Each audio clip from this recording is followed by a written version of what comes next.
कमला कौल नेहरू भारत के प्रथम प्रधानमंत्री जवाहरलाल नेहरू की पत्नी और पूर्व प्रधानमंत्री इंदिरा गांधी की मां थीं।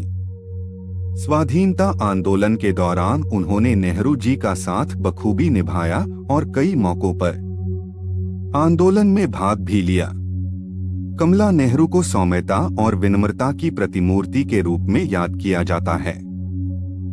कमला दिल्ली के एक परंपरागत परिवार में पैदा और बड़ी हुई थीं, पर उन्होंने नेहरू परिवार में अपनी जिम्मेदारियों को बखूबी निभाया।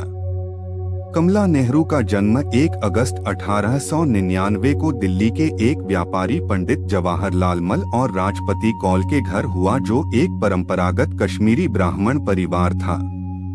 कमला के 2 छोटे भाई और एक छोटी बहन थी, चंद बहादुर कौल, कैलाशनाथ कौल और स्वरूप काटजू।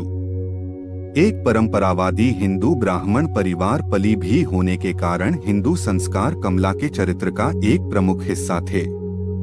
कमला बेहद शांत और शर्मीली प्रवृत्ति की लड़की थीं।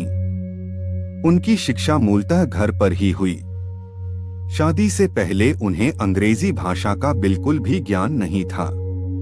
कमला कौल जब मात्र 17 साल की थीं, तब उनका विवाह जवाहरलाल नेहरू से हो गया।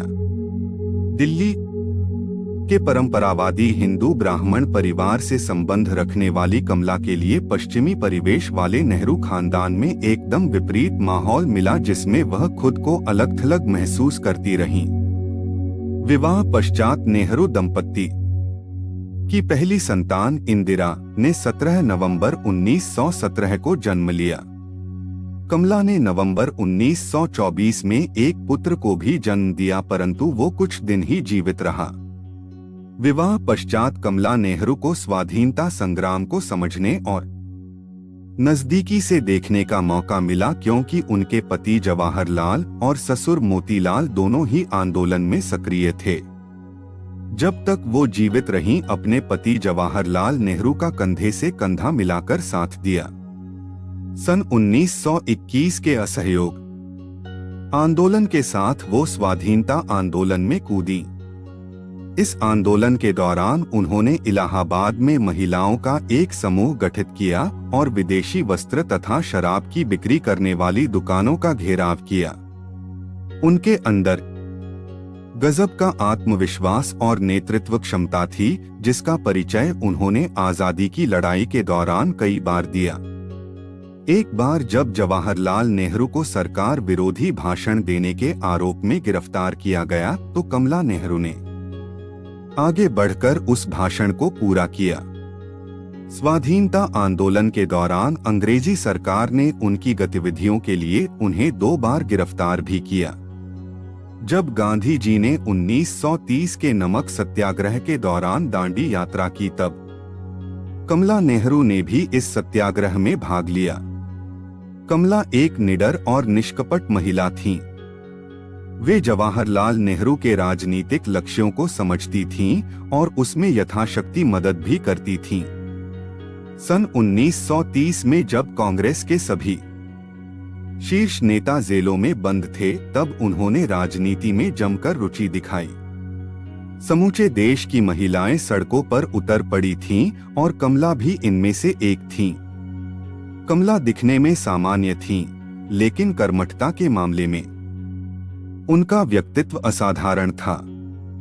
आजादी की लड़ाई के दौरान कमला नेहरू बहुत समय तक महात्मा गांधी के आश्रम में भी रहीं।